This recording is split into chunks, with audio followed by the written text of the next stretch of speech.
भारत पाक का हर मैच अपने आप में एक लड़ाई होता है और अगर मुकाबला फाइनल का हो तो मैदान खुद रणभूमि बन जाता है। और एक ऐसा ही मुकाबला भारत और पाकिस्तान के बीच खेला गया था 1998 में।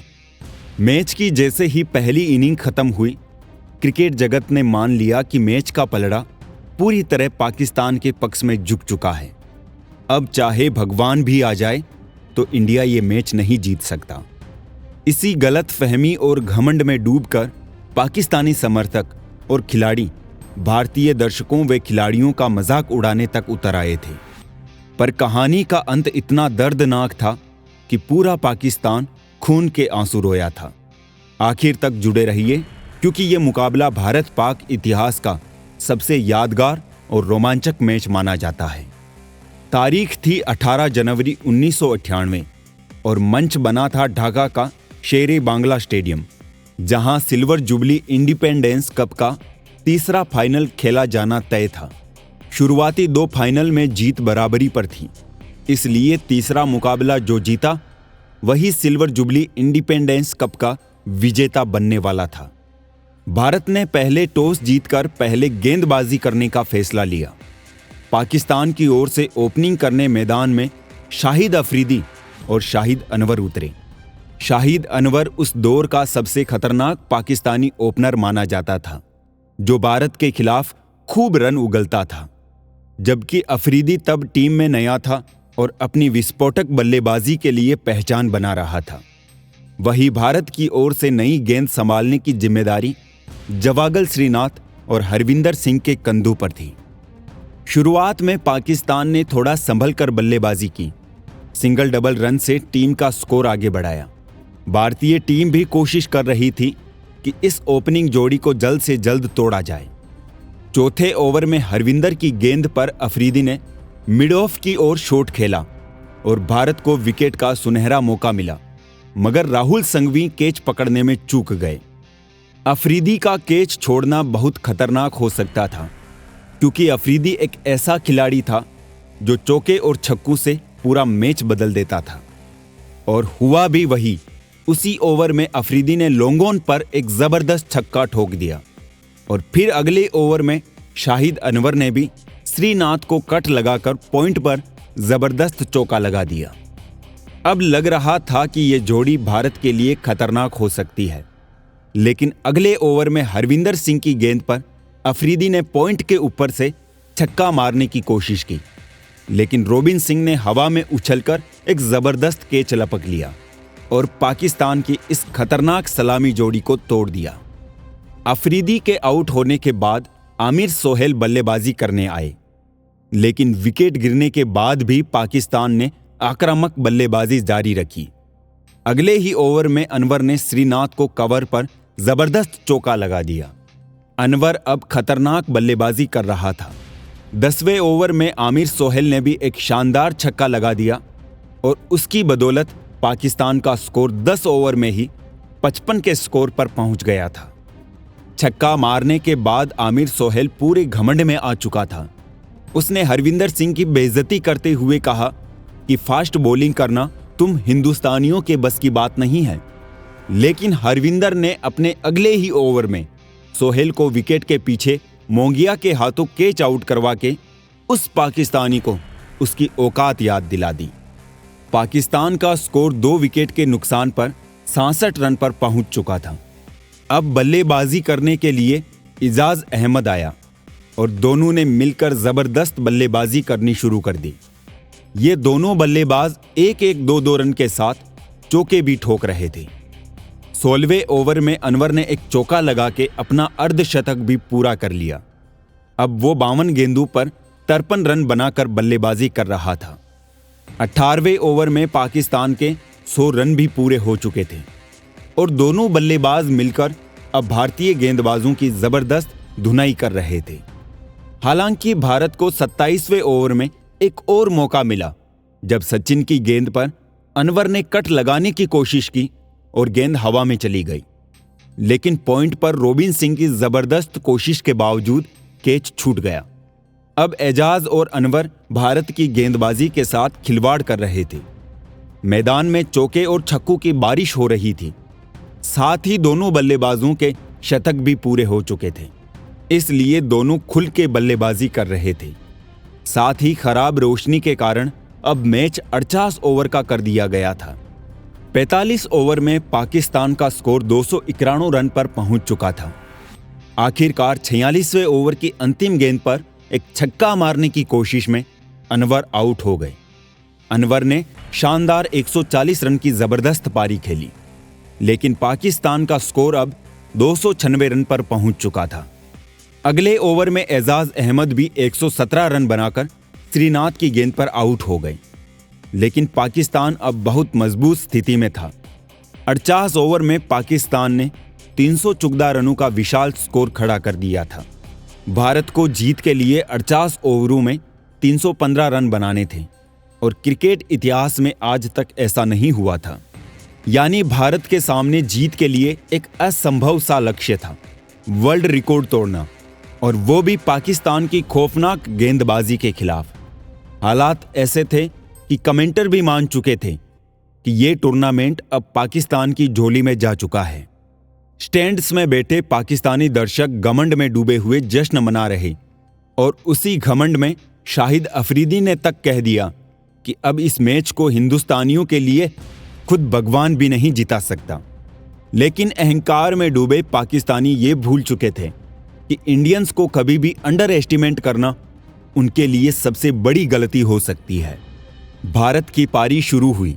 सचिन तेंदुलकर और सौरव गांगुली बल्लेबाजी करने के लिए मैदान पर उतरे। सामने 314 रनों का पहाड़ सा स्कोर था। पहले 2 ओवरों में दोनों ने संभल कर बल्लेबाजी की, लेकिन सचिन को अच्छी तरह पता था कि इतने बड़े स्कोर को पार करना है तो शुरुआत से ही तेज रन बनाने होंगे। तीसरे ओवर की आखिरी गेंद पर सचिन बैक फुट पर जाकर शानदार पुल शॉट खेला और सीधा चौके के लिए बॉल चली गई। भारतीय फैंस का शोर अब पूरे स्टेडियम में गूंजने लगा था। अगले ओवर की पहली गेंद पर गांगुली ने भी वही किया। गेंद छोटी पड़ी, गांगुली ने जोरदार पुल खेला, एक और चौका। अब भारतीय दर्शकों का जोश चरम पर था, लेकिन गांगुली यही नहीं रुके। अगली गेंद पर उन्होंने हवाई कट लगाया। गेंद थर्डमैन की ओर गई। फील्डर ने रोकने की कोशिश की, लेकिन गेंद हाथ से उछलकर चली गई और चौका हो गया। ढाका के मैदान पर अब भारतीय दर्शकों का शोर पूरी तरीके से हावी हो चुका था। हर बाउंड्री पाकिस्तानियों द्वारा दी गई बेइज्जती का जवाब बन रही थी। भारत का स्कोर 5वें ओवर में 25 रन पर पहुंच चुका था। इसके बाद गांगुली ने स्ट्रेट ड्राइव का एक और जबरदस्त चौका लगा दिया। अगले ओवर में सचिन ने बॉलर के सिर के ऊपर उठाकर एक शानदार चौका ठोक दिया। सचिन और सौरव की जोड़ी अब पाकिस्तान पर हावी हो रही थी, लेकिन ये चौका लगने के बाद अजहर महमूद बौखला गया और सचिन के पास जाकर गालियां निकालने लगा। लेकिन सचिन की ये खासियत थी कि कभी भी वो बॉल के जवाब नहीं देते थे, वो अपना जवाब अपने बल्ले से देते थे। और जैसे ही महमूद ने अगली गेंद फेंकी, सचिन ने मिड विकेट पर करारा चौका ठोक दिया। इस चौके के बाद पाकिस्तान के कप्तान राशिद लतीफ ने फील्डिंग बदली, लेकिन सचिन ने जबरदस्त कवर ड्राइव लगा के एक और चौका लगा दिया। इस बार महमूद की अगली गेंद को सचिन ने फिर से उठा के मारा और गेंद फिर से चौके के लिए चली गई। 4 गेंदों पर 4 चौके लगाकर सचिन ने अजहर महमूद को बता दिया कि सचिन पाकिस्तानियों का बाप है, उससे बदतमीजी की तो उन्हें करारा जवाब मिलेगा। भारत का स्कोर 6 ओवर में 48 रन पर पहुंच चुका था और सचिन अब खूंखार मूड में आ चुके थे। अगले ओवर की पहली गेंद पर सचिन ने एक और चौका ठोक दिया। पाकिस्तान अब इतना बड़ा स्कोर बनाने के बाद भी दबाव में आ चुका था। उनका कप्तान राशिद लतीफ लगातार अपने गेंदबाजों से बात कर रहा था कि सचिन को कैसे रोका जाए, लेकिन अगली गेंद पर सचिन ने फ्लिक करके एक और चौका लगा दिया। सचिन अब पाकिस्तान के गेंदबाजों की धज्जियां उड़ा रहे थे। 7वें ओवर में शाहिद अफरीदी को गेंदबाजी करने के लिए बुलाया गया, लेकिन गांगुली ने उसको भी कवर पर एक जबरदस्त चौका ठोक दिया। 8वें ओवर में एक और गेंदबाजी में परिवर्तन करके स्क्लेन मुश्ताक को बुलाया, लेकिन सचिन ने उसकी पहली गेंद पर आगे बढ़कर लोंगोन के ऊपर से खतरनाक छक्का लगा दिया। 8 ओवर के बाद भारत का स्कोर 71 रन पर पहुंच चुका था। भारत अब 9 की रन रेट से रन बना रहा था। भारतीय दर्शकों में अब जीत की उम्मीद जाग रही थी, लेकिन अगले ही ओवर में अफरीदी की गेंद पर छक्का मारने की कोशिश में सचिन आउट हो गए। सचिन ने मात्र 26 गेंदों पर 41 रनों की ताबड़तोड़ पारी खेली, लेकिन उस टाइम सचिन के आउट होने का मतलब होता था आधी भारतीय टीम का आउट हो जाना। इसलिए पाकिस्तानी सचिन के आउट होने पर पागलों की तरह जश्न मना रहे थे। पाकिस्तानी दर्शक भी बुरी तरह चिल्ला रहे थे और भारतीय दर्शक वो बेचारे शांत होकर बैठ गए थे, मानो उनका सब कुछ खत्म हो गया हो। तभी भारतीय कप्तान मोहम्मद अजहरुद्दीन ने एक ऐसा चौंकाने वाला फैसला लिया जिसने मैच की दिशा ही पलट दी। उस दिन सिद्धू की जगह नंबर 3 पर पिंच हिटर के तौर पर रॉबिन सिंह को भेजा गया, जो इस सीरीज में बल्ले से पूरी तरह नाकाम रहे थे। रॉबिन पर आज जिम्मेदारी थी तेजी से रन तो बनाए ही, लेकिन इस कोशिश में वो आउट भी ना हो। और दूसरे छोर पर सौरव गांगुली भी पूरी तरीके से अब सेट हो चुके थे। गांगुली ने 10वें ओवर में मुश्ताक को एक जबरदस्त चौका लगा दिया। गांगुली स्पिन गेंदबाजों के खिलाफ बेहद खतरनाक माने जाते थे। जैसे ही सामने स्पिन दिखती, उनके चेहरे पर अलग ही आत्मविश्वास झलकने लगता था। 10वें ओवर के बाद भारत का स्कोर 84 रन पर पहुंच चुका था। उस दौर में पावर प्ले 15 ओवर का होता था। आमतौर पर उसमें सिर्फ तेज गेंदबाज ही गेंदबाजी करते थे, लेकिन आज हालात अलग थे। सचिन की ताबड़तोड़ बल्लेबाजी ने पाकिस्तान के तेज गेंदबाजों को मैदान से हटने पर मजबूर कर दिया और अब गेंदबाजी संभाल रहे थे स्पिनर्स। 11वां ओवर लेकर आए शाहिद अफरीदी, लेकिन उनकी पहली गेंद छोटी पड़ गई। गांगुली ने मौका नहीं छोड़ा, बैकफुट पर जाकर जबरदस्त पुल शॉट खेला और चौका जड़ दिया। उस दिन दादा बिल्कुल अलग मूड में बल्लेबाजी कर रहे थे। अगली गेंद पर उन्होंने कदमों का इस्तेमाल किया, आगे बढ़े और अफरीदी के सिर के ऊपर गेंद को सीधा उठाकर एक और चौका जड़ दिया। गांगुली के हर शॉट पर अब भारतीय दर्शकों का शोर ढाका के स्टेडियम में गूंजने लगा था। भारत की रन रेट अब 8.67 की थी और आस्किंग रन रेट 6 से नीचे आके 5.94 की रह गई। अगले ओवर की पहली गेंद को गांगुली ने फिर से बाउंड्री के बाहर भेज दिया और इसी के साथ भारत के 100 रन भी पूरे हो गए।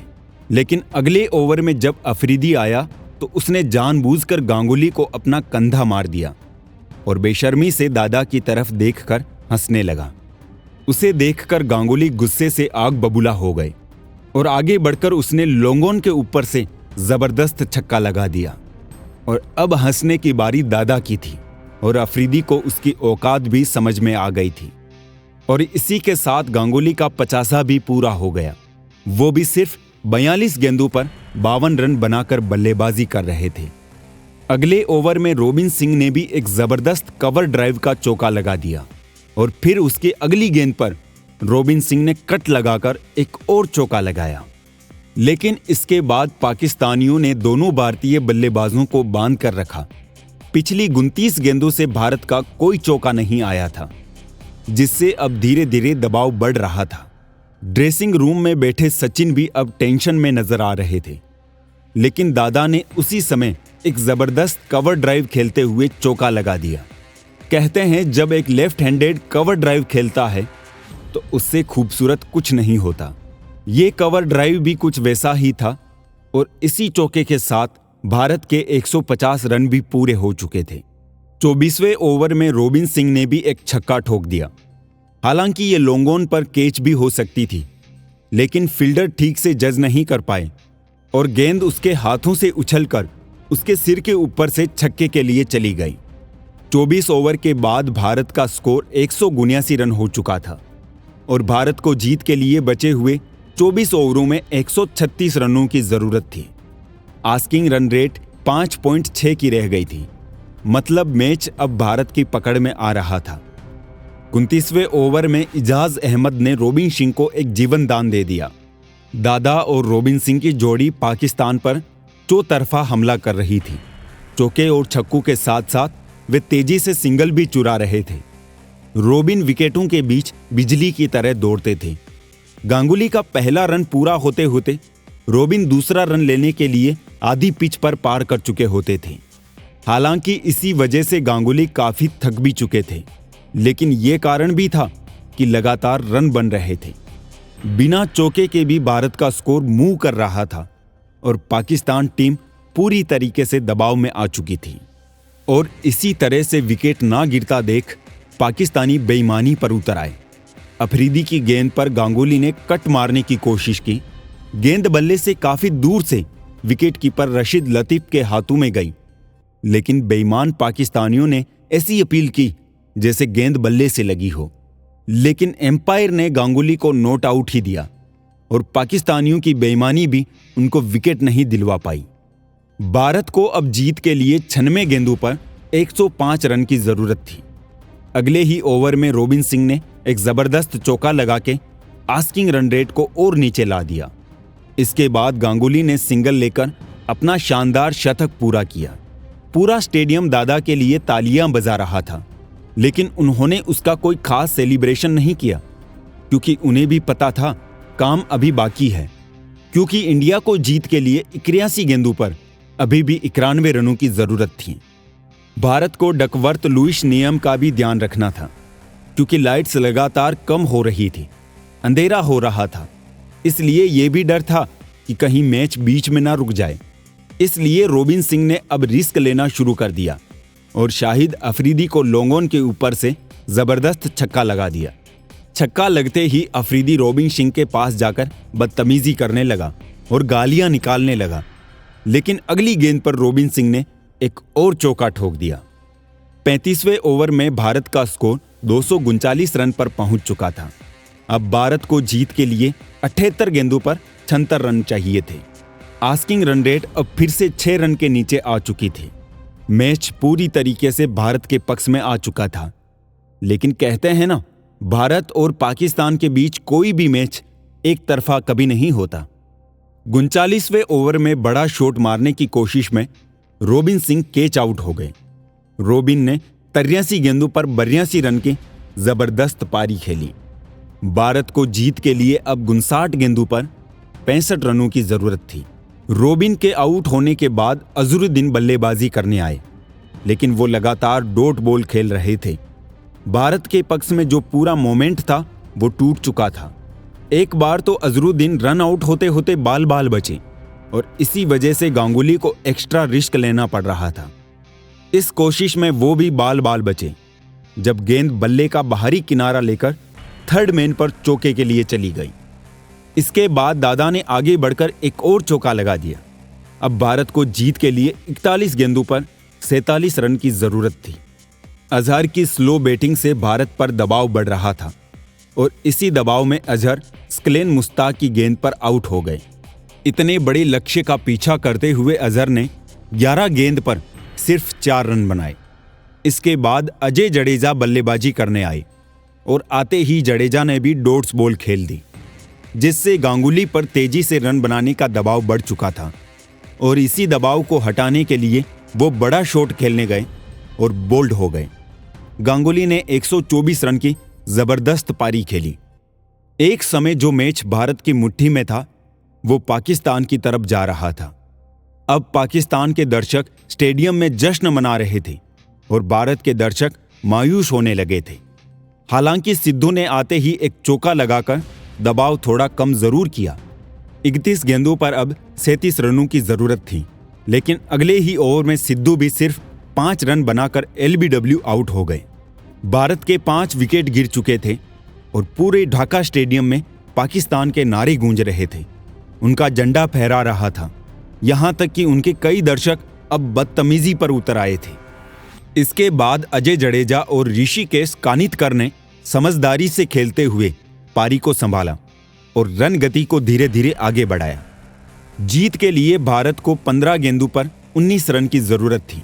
भारत का सारा दारोमदार अजय जडेजा पर टिका हुआ था, लेकिन स्कलेन मुश्ताक ने अगली ही गेंद पर जडेजा को बोल्ड करके भारत की उस उम्मीद को भी खत्म कर दिया। पाकिस्तान के खिलाड़ी ऐसे जश्न मना रहे थे जैसे उन्होंने मैच ही जीत लिया हो। इसके बाद बल्लेबाजी के लिए नयन मोंगिया क्रीज पर आए। पहली गेंद पर जोरदार अपील हुई। हालांकि एम्पायर ने नॉट आउट दे दिया, लेकिन भारत को अब 13 गेंदों पर 19 रन की जरूरत थी। ओवर की अंतिम गेंद पर मोंगिया ने 1 रन ले लिया। अब 2 ओवर में जीत के लिए 18 रन चाहिए थे। भारत को कहीं से भी 2-3 चौके की जरूरत थी। धड़कनें बढ़ चुकी थी। ड्रेसिंग रूम पूरे टेंशन में आ चुका था। 47वें ओवर की पहली गेंद पर मोंगिया ने जबरदस्त कवर ड्राइव पर चौका ठोक दिया। बहुत देर के बाद अब स्टेडियम में तिरंगा लहरा रहा था। हिंदुस्तान जिंदाबाद के नारे अब लग रहे थे। 11 गेंद 14 रन चाहिए थे भारत को यह टूर्नामेंट जीतने के लिए। इसके बाद मोंगिया ने एक सिंगल ले लिया। इसके बाद कानितकर ने 2-2 रन भागकर भारत का स्कोर 306 रन पर पहुंचा दिया। 7 गेंदों पर अब 9 रन चाहिए थे, लेकिन अंतिम गेंद पर 22 का रन लेने की कोशिश में मोंगिया रन आउट हो गए। नयन मोंगिया के साथ साथ अब भारत की उम्मीद भी वापस पवेलियन जा रही थी। अंतिम ओवर में भारत को जीत के लिए 9 रन चाहिए थे।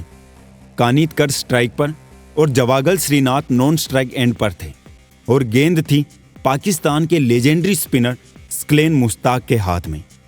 इन 6 गेंदों पर फैसला होना था कि आज ढाका में तिरंगा लहराएगा या पाकिस्तानियों का नंगा नाच होगा। पहली गेंद पर कानितकर ने जबरदस्त पुल किया, लेकिन गेंद सीधा फील्डर के पास चली गई और सिर्फ 1 ही रन मिल सका। जीत के लिए 5 गेंदों पर 8 रन चाहिए थे। अगली गेंद पर श्रीनाथ ने पूरा जोर लगा के बल्ला घुमाया, लेकिन गेंद बल्ले का बाहरी किनारा लेकर शॉर्ट थर्ड मैन के फील्डर के ऊपर से चली गई और जब तक गेंद फील्ड होती दोनों ने भागकर 2 रन ले लिए। अब 4 गेंदों पर 6 रन की जरूरत थी।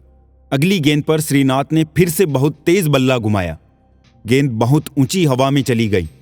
गेंद जैसे ही हवा में गई, पूरे भारत की जैसे सांस रुक गई हो।